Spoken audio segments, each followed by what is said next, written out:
찬송하며 예배 준비하겠습니다. 찬송가 353장입니다.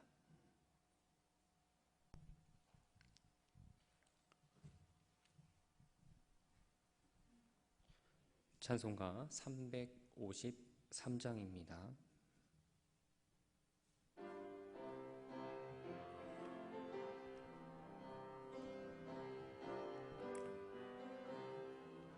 십자가 군병되어서 예수를 따를 때 무서워하는 마음으로 주 모른 채 할까.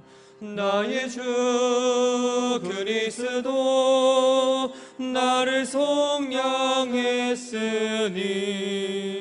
나 십자가를 벗은 후 저 멸육 왔으리. 무성도 피를 흘리며 큰 싸움 하는데 나 어찌 편히 누워서 상 받기 바랄까. 나의 주 그리스도 나를 속량했으니 나 십자가를 벗은 후 저 멸육 왔으리. 이 죄악많은 세상에 수많은 원수들 날 유혹하고 해치나 내 주만 따르리. 나의 주 그리스도 나를 속량했으니 나 십자가를 벗은 후 저 멸육 왔으리.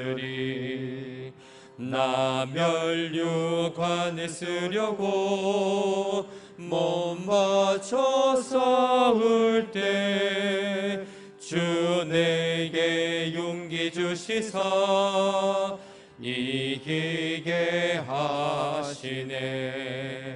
나의 주 그리스도 나를 속량했으니 나 십자가를 벗은 후 저 멸육 왔으리. 승리의 그날 이르러 십자가 군병들 개가를 불러 영광을 주님께 돌리리. 나의 주 그리스도 나를 속량했으니 나 십자가를 벗은 후 저 멸육 왔으리. 찬송 358장입니다.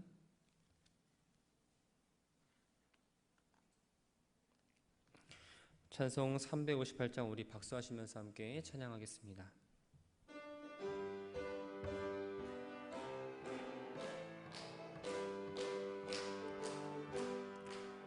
주의 진리 위해 십자가 군기 하늘 높이 들고서 주의 군사 되어 용맹스럽게 찬송하며 나가세. 나가세 나가세 주 예수만을 위하여 목숨까지도 바치고 싸움터로 나가세.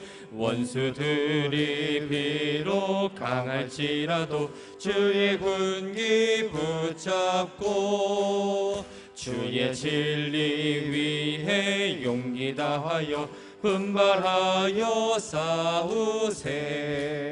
나가세 나가세 주 예수만을 위하여 목숨까지도 바치고 싸움터로 나가세. 산과 들과 바다 가는 곳마다 주의 군기 날리며 반갑고도 기쁜 승리의 소식 온 세상에 전하세. 나가세 나가세 주 예수만을 위하여 목숨까지도 바치고 싸움터로 나가세. 원수들은 이미 예수의 손에 하나 없이 패하고 주의 군기만이 영광스럽게 온 누리에 날리네. 나가세 나가세 주 예수만을 위하여 목숨까지도 바치고 싸움터로 나가세. 아멘. 찬송 360장입니다. 찬송 360장 함께 찬양합니다.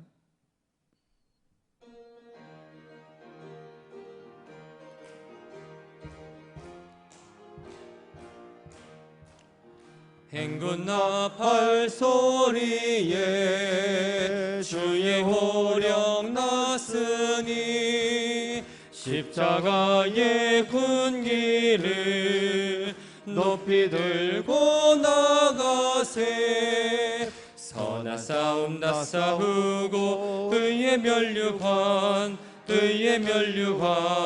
받았으리라. 선한 싸움 다 싸우고 의의 면류관 예루살렘 성에서 면류관 받으리. 저 요단 강 건너 우리 싸움 마치는 날 의의 면류관 예루살렘 성에서 악한 마귀 권세를 모두 깨쳐버리고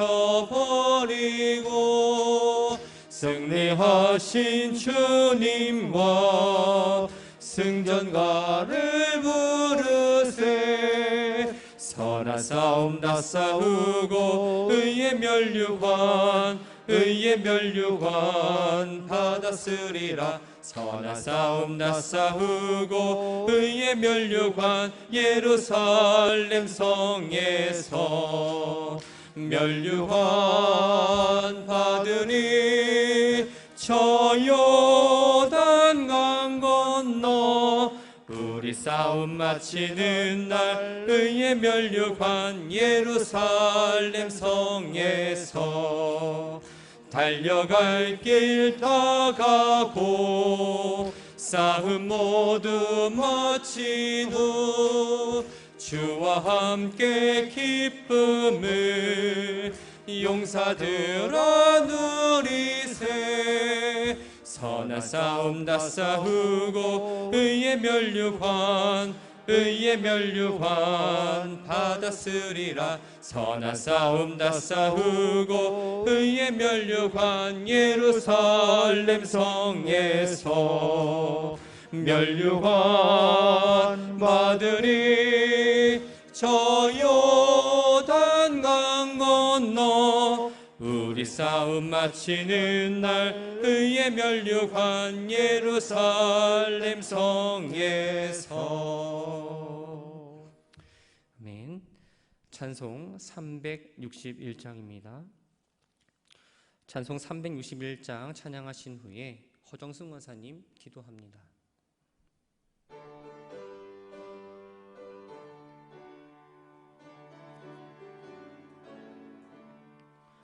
기도하는 이 시간 주께 무릎 꿇고 우리 구세주 앞에 다 나아가네. 믿음 믿음으로 나가면 주가 보살피사 크신 은혜를 주네. 거기 기쁨 있네. 기도 시간에 복을 주시네. 고난 내 마음 속에 기쁨 충만하네. 기도하는 이 시간 주가 곁에 오사 인자하신 얼굴로 귀 기울이네. 우리 마음 비우고 주를 의지하면 크신 은혜를 주네. 거기 기쁨 있네. 기도 시간에 복을 주시네. 고난 내 마음 속에 기쁨 충만하네. 기도하는 이 시간 주께 엎드려서 은밀하게 구할 때 곧 응답받네. 잘못된 것 아래면 증언이 여기사 크신 은혜를 주네. 거기 기쁨 있네. 기도 시간에 복을 주시네. 고난 내 마음 속에 기쁨 충만하네. 기도하는 이 시간 주를 의지하고 크신 은혜 구하며 꼭 받으리라. 의지하는 마음에 근심 사라지고 크신 은혜를 주네. 거기 기쁨 있네. 기도 시간에 복을 주시네. 고난 내 마음 속에 기쁨 충만하네.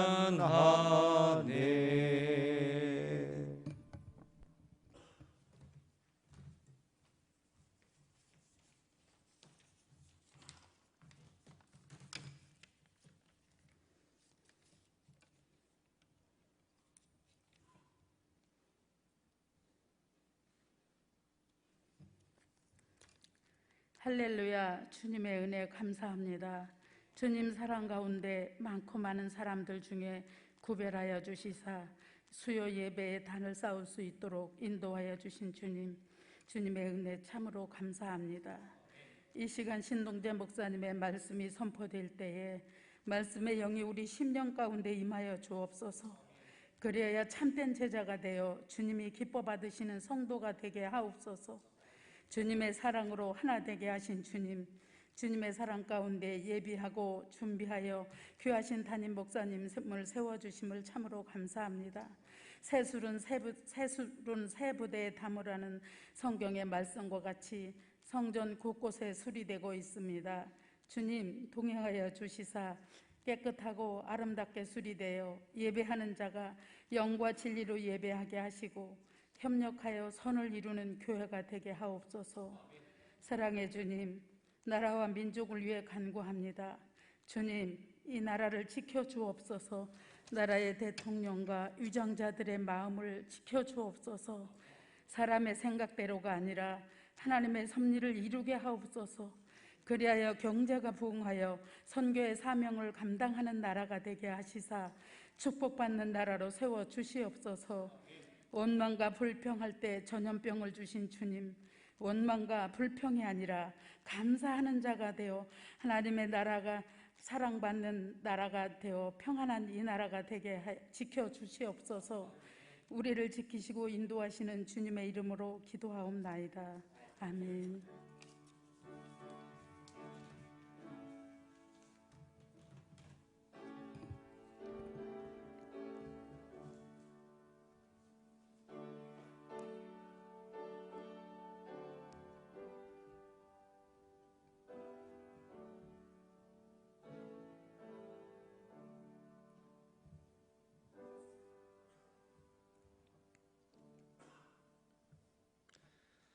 모두 자리에서 일어서 주시길 바랍니다.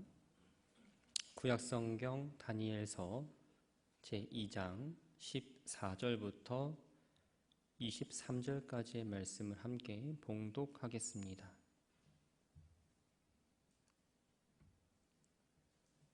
다니엘서 2장 14절 말씀입니다. 그때의 왕이 근위대장 아리옥이 바빌론 지혜자들을 죽이러 나가매 다니엘이 명철하고 슬기로운 말로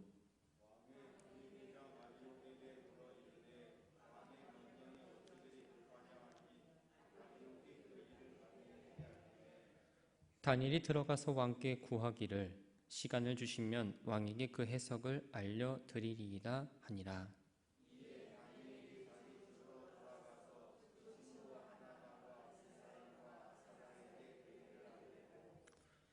하늘에 계신 하나님이 이 은밀한 일에 대하여 불쌍히 여기사 다니엘과 친구들이 바빌론의 다른 지혜자들과 함께 죽임을 당하지 않게 하시기를 그들로 하여금 구하게 하니라.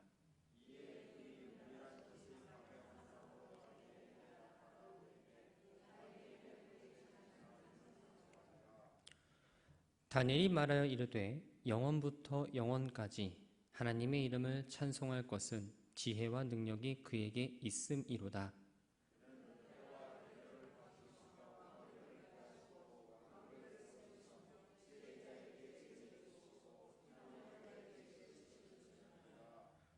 그는 깊고 은밀한 일을 나타내시고 어두운 데에 있는 것을 아시며 또 빛이 그와 함께 있도다.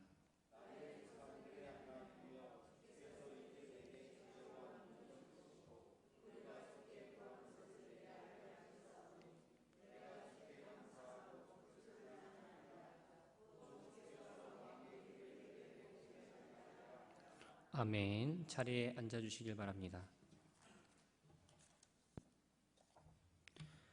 속회 헌금 애녹속 드렸습니다. 1,000번째 예물 장은선, 김성은, 김성민, 김하영, 임학성, 임상우, 임서인, 박상엽, 박라온 주님께 예물 드렸습니다. 아버지 하나님, 주일을 보내고 3일의 시간이 지났습니다. 말씀을 듣고 다짐하며 세상으로 나아갔으나 또다시 우리는 넘어지고 그 다짐을 잊고 살아가는 연약한 존재임을 이 시간 고백합니다. 이 저녁 시간 하나님께서 불러주셔서 말씀을 듣고 삶을 재정비하는 시간을 가져오니 말씀을 흘려보내지 않게 하옵소서.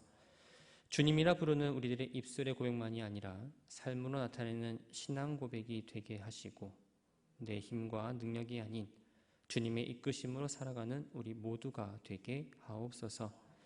주신 은혜를 생각하며 이 시간 예물을 준비하여 드립니다. 작은 공동체의 속회 모임을 통해 받은 은혜가 감사해서 속회 예물을 드렸습니다. 자녀손들을 위해 기도하며 번제 예물을 올려드립니다.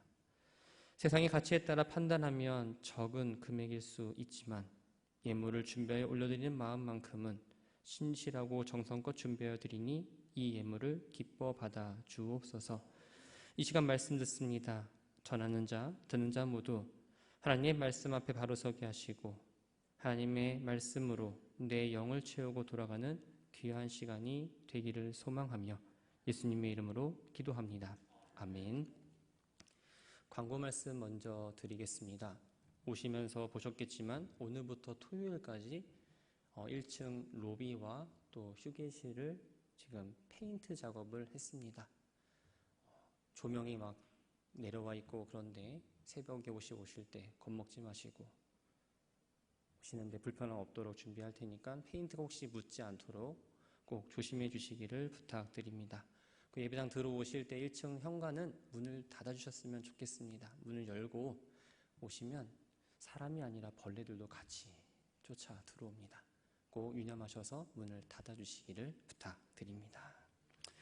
이 시간 함께 예배하는 사랑하는 모든 성도들 위해 예수 그리스도의 은혜와 평안이 가득하시기를 주님의 이름으로 축복합니다. 오늘 우리가 본 본문의 말씀은 다니엘서입니다. 다니엘서는 예언서이면서 또 묵시, 문학이지요. 묵시란 말은 좀 생소합니다. 근데 이 묵시는 덮개를 벗긴다, 혹은 안에 감추인 것을 밖으로 드러내다라는 뜻을 가지고 있는데, 쉽게 말씀드리면 계시입니다. 묵시 문학은 사람들에게 알려지지 않거나 혹은 잘 알지 못하는 하나님의 뜻을 알려주고, 또한 미래에 대한 소망과 이 종말 끝에 임할 하나님 나라에 대한 확신을 심어주기 위해서 쓴 책입니다. 신약의 요한계시록이 있다면 이 다니엘서는 구약의 계시록이라고도 볼 수 있습니다. 하나님은 나의 심판자이시다라는 뜻을 가진 이 다니엘은 주전 620년경에 유다의 왕족으로 태어났습니다. 이 태어난 시기는 당시 300년 이상 이 근동 지역을 다스렸던 아수르가 쇠퇴길로 접어들면서 세계 정세가 아주 심하게 흔들리던 때였습니다. 바벨론은 과거 해족 서기의 멸망을 당한 후에 이 아수르의 지배를 받았습니다. 그런데 이 갈대아 지역 출신의 나보폴리사르가 메대와 연합군을 만들어서 아수르를 정복하고 더 나아가서 애굽까지 정벌하고자 합니다. 전쟁이 일어났습니다. 결국 아수르의 수도 니느웨가 점령을 당합니다. 그리고 이 수도가 하란으로 옮겨졌는데 하란 역시 점령을 당하게 되죠. 최후의 끝에는 바로 갈그미스까지 후퇴를 하게 됩니다. 아수르는 애굽에게 도움을 요청을 했고, 당시 애굽 왕이었던 바로누고는 이 아수르를 지원해서 계속적으로 힘으로 밀고 내려오는 이 바벨론을 견제하고자 갈그미스 전투 원정을 떠납니다. 이 원정을 떠나는 소식을 듣고 남유다의 왕 요시아 역시 이 애굽이 참전을 해서 승리를 하게 되면 우리 유다에 많은 어떠한 피해가 올 거라는 생각에 애굽의 참전을 막고자 출정을 했습니다. 애굽의 군대와 이 남유다의 군대가 무깃도에서 만납니다. 결국 둘이 전쟁을 하게 되는데, 이 전쟁에서 요시아는 죽게 되었고 전쟁에 패한 유다는 애굽의 속국이 됩니다. 요시아가 죽었습니다. 그래서 그의 아들 여호아하스가 왕이 되는데, 이 여호아하스는 아버지와 같이 반애굽 정책을 강경하게 펼칩니다. 그러다 결국 3개월 만에 애굽 왕에 의해서 폐위가 되고, 이 애굽 왕 바로느고는 그의 형이었던 엘리야김을 세우고 여호야김으로 이름까지 바꿉니다. 애굽 왕을 통해서 된 이 여호야김은 당연히 애굽에 충성할 수밖에 없었습니다. 애굽과 아수르 연합군은 갈그미스에서 바벨론과 전투를 벌입니다. 그러나 승부를 가리지 못했습니다. 이 전투를 계기로 해서 아수르는 완전하게 멸망을 했고, 갈그미스를 경계고 애굽과 이 바벨론의 국경이 만들어지면서 군사적 대치가 이루어졌습니다. 마치 지금 우리나라와 같은 북한과 대치가 있는 것처럼 경계를 세우고 대치를 이뤘던 거예요. 4년의 시간이 흘렀습니다. 그 시간은 주전 605년입니다. 제2차 갈그미스 전투가 벌어졌습니다. 이 전투에서 애굽의 수장으로는 바로누고가 나갔고, 이 바벨론은 병으로 누운 나보폴리사르 왕 대신에 그의 아들이었던 느부갓네살이 총사령관으로 전쟁에 나갔습니다. 이 전쟁에서 누가 이겼을까요? 바로 바벨론이 이겼습니다. 애굽이 대패했고, 그럼에 따라서 이 남유다를 지배하는 지배권을 잃어버립니다. 나보폴리사르 왕이 죽고 바벨론은 느부갓네살이 왕이 되었습니다. 왕이 되고 주변 나라들 하나하나 정복하기 시작했고, 그때에 남유다 역시 3번의 침공을 당하게 됩니다.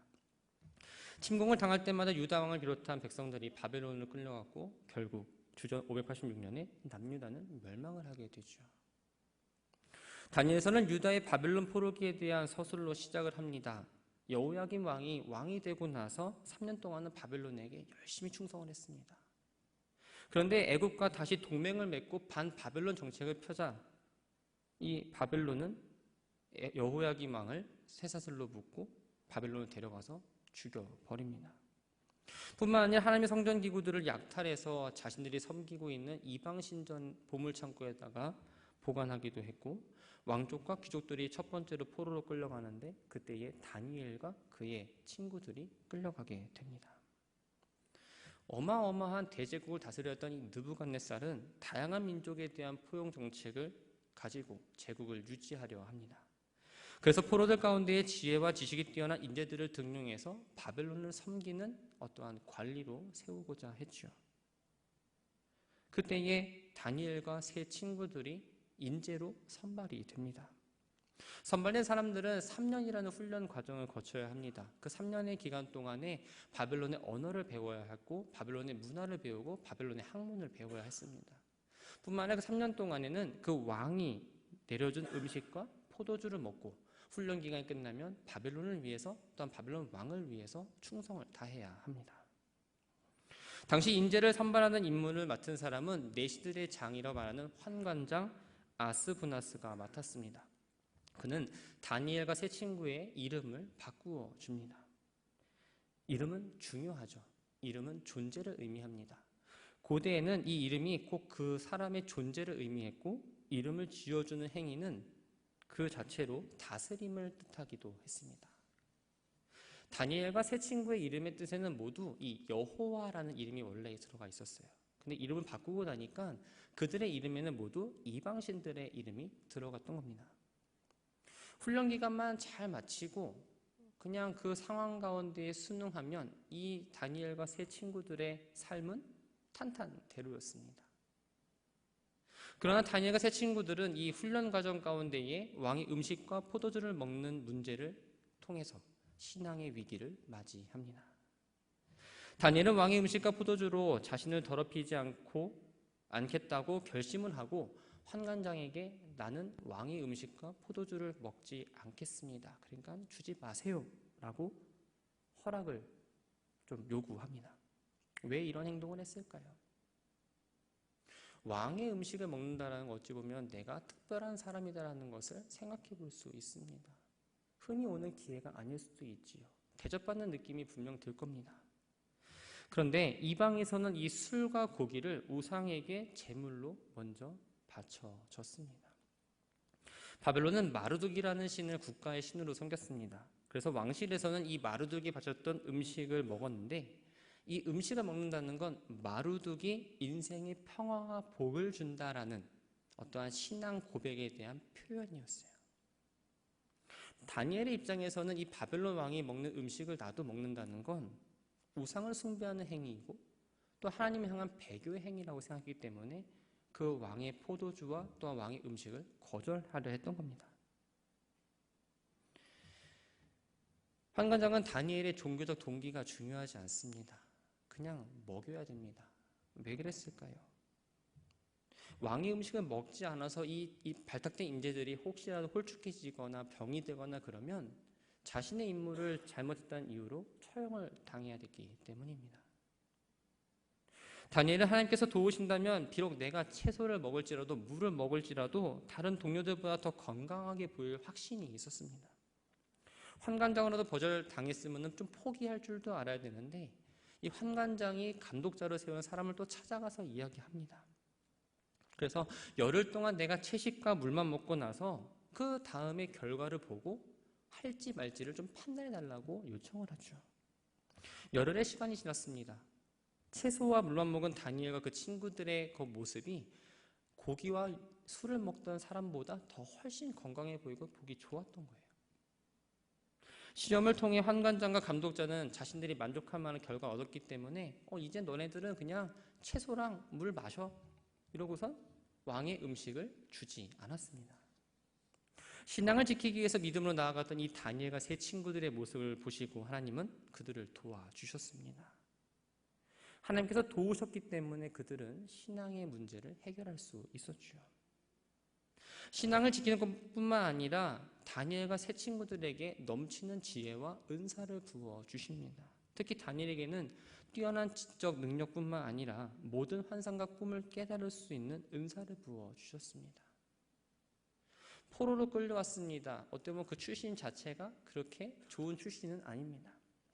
그럼에도 불구하고 하나님 주신 능력으로 느부갓네살 왕과 함께 그 나라의 일을 의논하는 자리까지 올라가게 됩니다.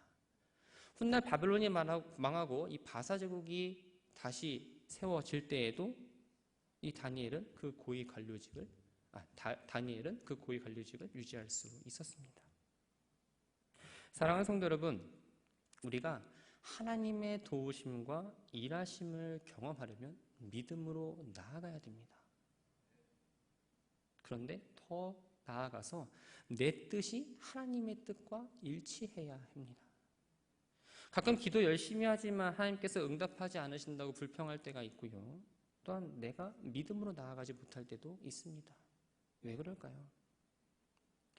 야고보서 1장 6절과 7절 말씀을 보면 이렇게 기록되어 있습니다. 오직 믿음으로 구하고 조금도 의심하지 말라. 의심하는 자는 마치 바람에 밀려 요동하는 바다 물결 같으니 이런 사람은 무엇이든지 죽게 얻기를 생각하지 말라.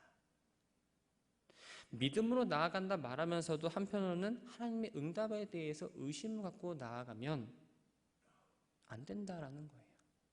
또 하나님의 뜻과 상관없이 내 욕심과 내 욕망을 채우기 위한 목적으로 하나님의 능력을 구하기 때문에 안 된다라는 겁니다.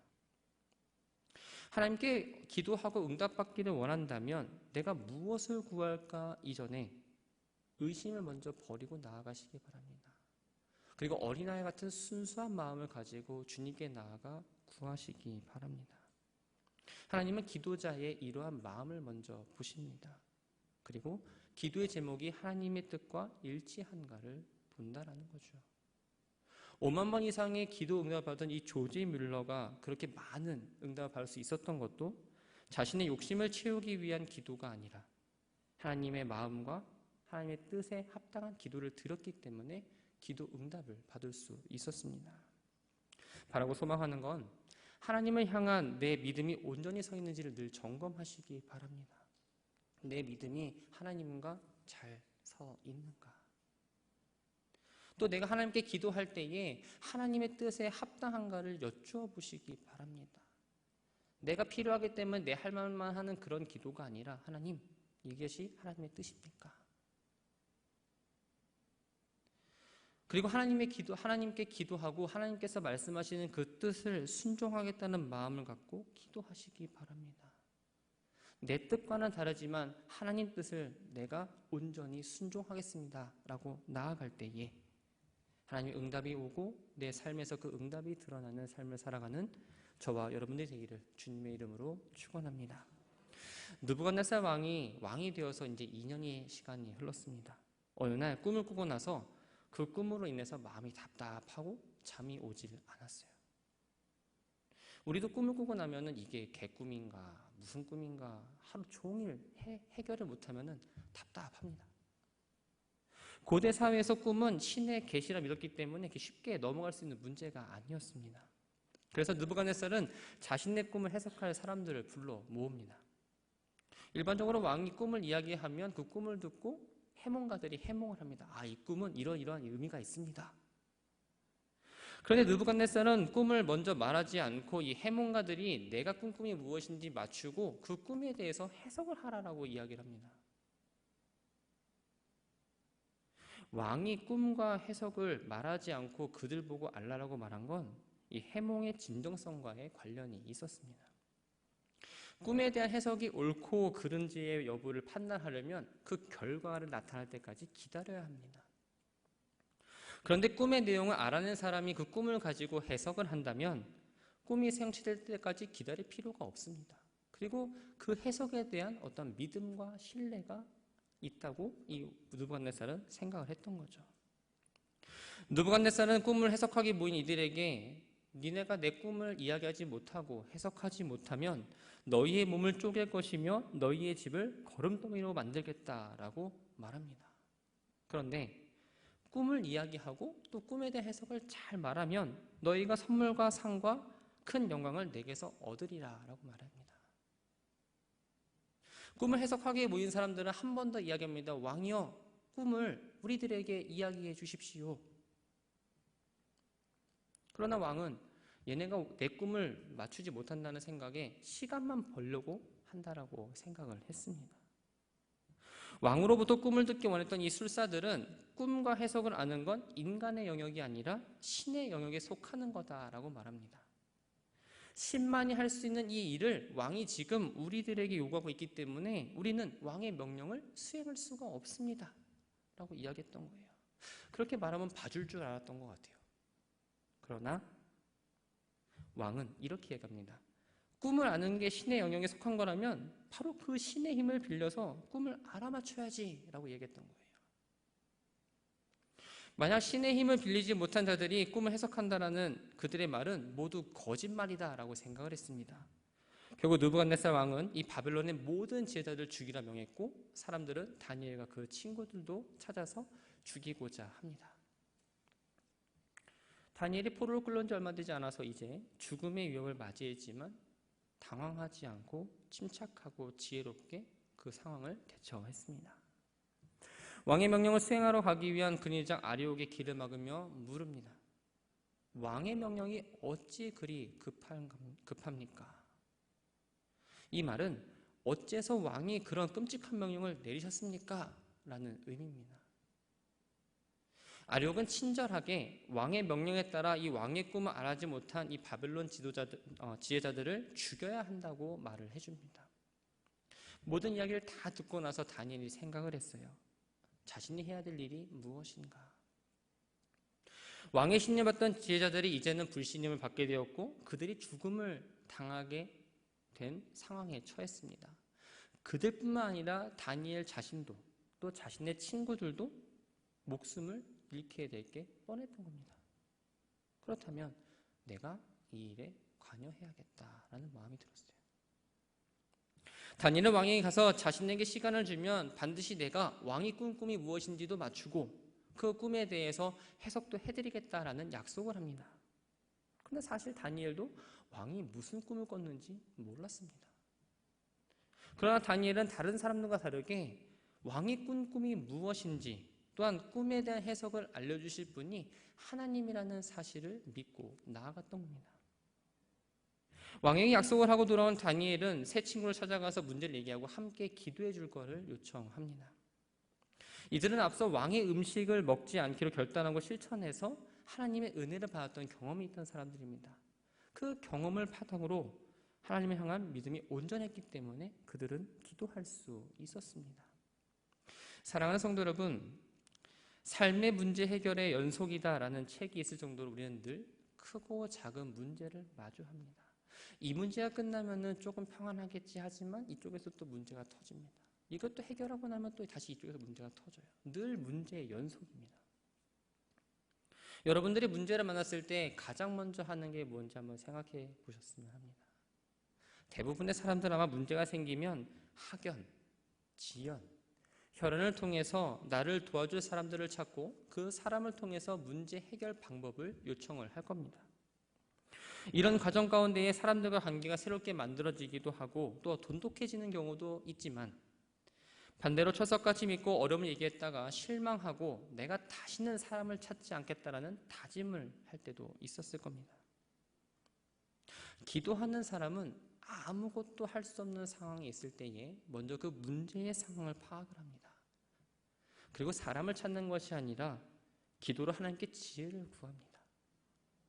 그리고 더 나아가서 기도의 동역자들을 통해서 더 큰 하나님의 역사하심을 기대하며 나아간다는 거죠. 하나님은 우리가 홀로 믿음의 길을 걸어가지 않도록 해주셨습니다. 옆에 혼자 앉아 계신 분이 있겠지만 대부분 다 같이 있지요. 넘어질 때 일으켜줄 수 있는 사람을 붙여주셨습니다. 조금 멀리 뒤쳐져 있는 사람을 끌어올 수 있는 사람을 붙여주셨습니다. 그들을 믿음의 동역자라고 우리는 이야기합니다. 어떤 사람을 설득하거나 부탁을 할 때 혼자 가서 이야기하는 것보다 여러 사람이 같이 이야기하면 더 빠르게 또 정확하게 그 요청을 들어주는 것을 경험해 보신 적이 있을 겁니다. 마찬가지로 기도가 큰 힘을 발휘하려면 믿음 있는 사람의 그 한 사람의 기도보다 믿음이 여러 사람의 기도가 필요하다라는 겁니다. 마태복음 18장 19절 말씀을 보면 너희 중에 두 사람이 땅에서 합심하여 무엇이든지 구하면 하늘에 계신 내 아버지께서 그들을 위하여 이루게 하시리라 라고 말씀하셨습니다. 바라고 소망하는 건 어떤 문제가 있을 때에 나 혼자만이 아니라 함께 기도할 때 하나님의 은혜와 역사가 크게 일어난다는 것을 꼭 기억하시기 바랍니다. 우리가 기도의 제목을 들었으면 그거 왜 그랬어? 물어보지 마시고 그 기도에 대해서 같이 기도하시면 돼요. 그 결과는 하나님께서 주실 것이고 그 기도를 하는 우리는 열심히 기도하면 됩니다. 그래서 한 마음으로 하나님께 기도하는 영적 성숙함을 모두 갖는 우리 춘천제일교회 모든 성도들 되기를 주의 이름으로 축원합니다. 다니엘이 알아야 될 건 무엇이었을까요? 바로 왕의 꿈이었습니다. 그 꿈을 해석하는 내용이었습니다. 19절 말씀을 보면 이에 이 은밀한 것이 밤의 환상으로 다니엘에게 나타나 보이매 다니엘이 하늘에 계신 하나님을 찬송하리라 라고 기록합니다.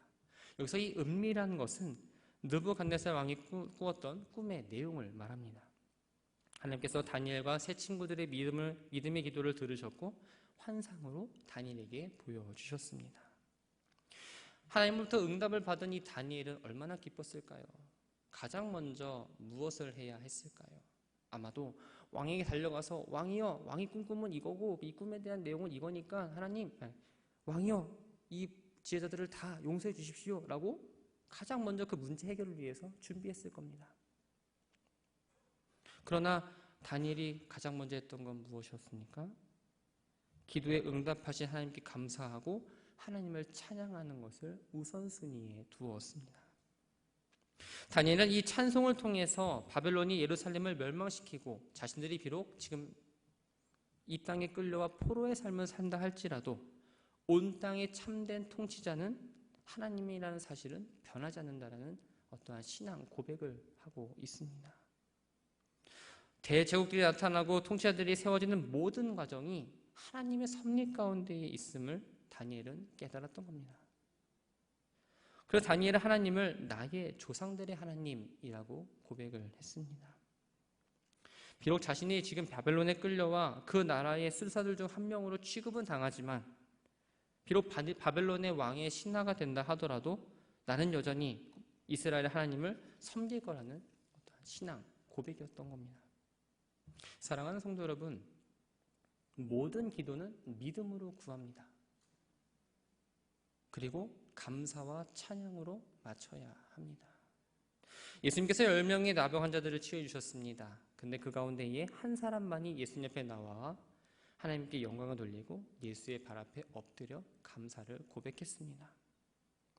여러분과 저는 예수님으로부터 치유받고 돌아간 9명의 환자입니까? 아니면 치유를 받고 감사를 고백하는 그 한 사람의 모습으로 나와 있습니까? 문제가 해결되고 감사와 찬양 없이 또 다른 문제를 하나님께 가져온다면 나에게 하나님은 내 인생의 주인이 아니라 내 문제를 해결해 주는 단순한 어떠한 신호로밖에 인식할 수 없습니다. 바라고 소망하는 건 나의 문제가 해결됐다고 해서 거기에 머무르지 마시고 기도를 들어주시고 기도로 문제를 해결해 주신 하나님께 감사의 고백을 하는 성도가 되기를 주의 이름으로 축원합니다. 다니엘은 어떠한 상황 가운데에서도 믿음으로 나아갔고 기도했습니다. 이들이 행한 건 요란스러운 행동도 아니었습니다. 복잡한 것도 아니었고 특별한 것도 아니었습니다.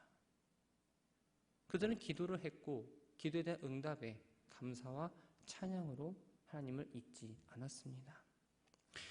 하나님이 선물로 주신 기도를 여러분들은 어떻게 사용하시겠습니까? 지혜로운 사람은 자신의 한계를 인정하고 하나님께 의지하며 진실하게 기도하며 나아갑니다. 나의 유익과 만족을 위해 하나님의 능력을 구하는 기도 생활이 아니라 기도하면서 나의 한계를 인정하고 하나님만을 의지하며 진실하게 지혜로운 기도 생활을 하며 나아가는 저와 여러분들이 되기를 주님의 이름으로 축원합니다. 함께 기도하겠습니다. 하나님, 이 시간 주신 말씀을 통해서 주님 앞에 나와 기도하는 내 모습을 말씀에 비추어 봅니다. 우리는 주님이라 부르며 하나님께 나아가지만 하나님의 일하심을 기대하기보다는 내 생각대로 움직여 주시기를 바랬습니다. 기도하는 듯 했으나 하나님의 일하심을 경험하지 못했고 하나님의 능력을 내 유익을 위해 구하는 이기적인 모습을 보였습니다. 주님, 우리가 기도할 때 먼저 하나님의 뜻에 맞는지 여쭈어보고 하나님의 응답하심에 순종하며 나아가 하나님의 능력을 경험하며 살아가는 모든 성도들 되게 하옵소서. 다니엘의 세 친구들은 기도의 중보자들이었습니다. 우리는 누군가에게 기도를 요청하고 또한 누군가의 기도의 중보자의 자리에 섰습니다.